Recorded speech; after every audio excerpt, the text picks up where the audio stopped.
অস্থিরতা বা অ্যাংজাইটি যেটা আমাদের খুবই কমন,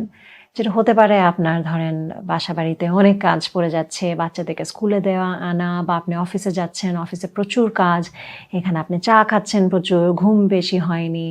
তো ওটা থেকে দেখা যাচ্ছে আরও অ্যাংজাইটিটা আরও বেড়ে যাচ্ছে তখন আমাদের। তো আপনি একটা প্র্যাকটিস যেটা করতে পারেন খুব কম সময়ের ভিতরে, এটা ফলো করতে পারেন। এখানে আপনি যে কোনো এক জায়গায় বসে গেলেন, এটা আপনার অফিসের টেবিলে হোক, আপনার বাড়িতে আপনার বিছানার উপরে হোক, আপনার চেয়ার টেবিলের উপরে হোক, সোফার উপরে হোক, এসে বসে আপনি এখানে, এটাকে বলা হয় নাড়ি শোধনা। সো নাড়ি শোধনাতে আমরা যেটা করব, আমরা আমাদের হাতটাকে নিয়ে, ডান হাতটা নিয়ে আপনি প্রথমে আপনার মাঝের এই দুটো আঙ্গুলকে আপনি ফোল্ড করে নিলেন, যেটাকে বলা হয় আপনার ইন্ডেক্স ফিঙ্গার আর মিডল ফিঙ্গার। হ্যাঁ, ইন্ডেক্স আর মিডল ফিঙ্গারটাকে আপনি ভাঁজ করে নিলেন, নিয়ে আপনি বুড়ো আঙ্গুলটাকে আপনি ডান দিকের নাকটাকে বন্ধ করে আমরা বাম সাইডের নাকটাকে দিয়ে আমরা ইনহেল করব, তারপর বাকি এই দুটো আঙ্গুল দিয়ে আমরা বাম দিকে নাকটাকে বন্ধ করে আমরা ডান সাইড থেকে এক্সহেল করব। তো আমরা এটা একটু প্রথমে প্র্যাকটিস করি, আমরা এটা 5 বার প্র্যাকটিস হলে আমরা সাইডটাকে সুইচ করে দিব। তো আপনি প্রথমে আপনার মিডল অ্যান্ড ইন্ডেক্স ফিঙ্গারটাকে আপনি ভাঁজ করে নিলেন, ভাঁজ করে আপনি আপনার বুড়ো আঙ্গুলটাকে দিয়ে আপনার ডান সাইডের নস্ট্র বা ডান সাইডের নাকটাকে আপনি বন্ধ করে inhale through the left 1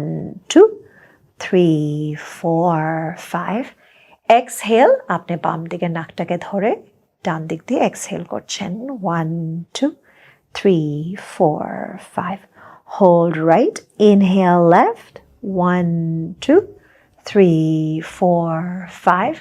exhale right 1 2 3 4 5,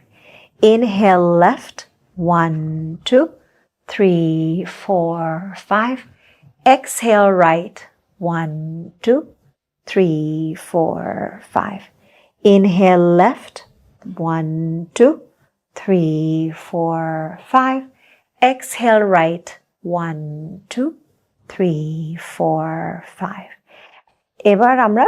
অন্যদিকে সুইচ করে ফেলবো। তো আমরা বাম দিকের নাকটাকে বন্ধ করে ডান দিক দিয়ে নিঃশ্বাস নিব আর বাম দিক দিয়ে নিঃশ্বাস ফেলবো। তো বাম দিকে বন্ধ করে ইনহেল 1 2, মেরুদণ্ডটাকে সোজা করে নিয়ে বসুন 4 5, ডান দিকে বন্ধ করে বাম দিক দিয়ে আপনি ছেড়ে দিন 2 3 4 5, ডান দিক ইনহেল 1 2 3 4 5, এক্সহেল বাম দিকে 2 3, গাঁটটাকে রিল্যাক্স করুন 4 5, inhale right 1 2 3 4 5, exhale left 1 2 3 4 5, inhale right 1 2 3 4 5, exhale left 1 2 3 4 5, inhale right 1 2 3 4 5, exhale left 1 2 3 4 5। এখান থেকে আপনি অনুভব করবেন যে আপনার একটা ভালো একটা শিফট হয়ে গেছে, আপনার যে এখানে একটা অ্যাংজাইটি ছিল এই অ্যাংজাইটিটা কমে আসবে। আপনি রেগুলারলি এই প্র্যাকটিসটা করেন, ভিডিওটা দেখে দেখে আপনার এখান থেকে অনেক বেনিফিট হবে।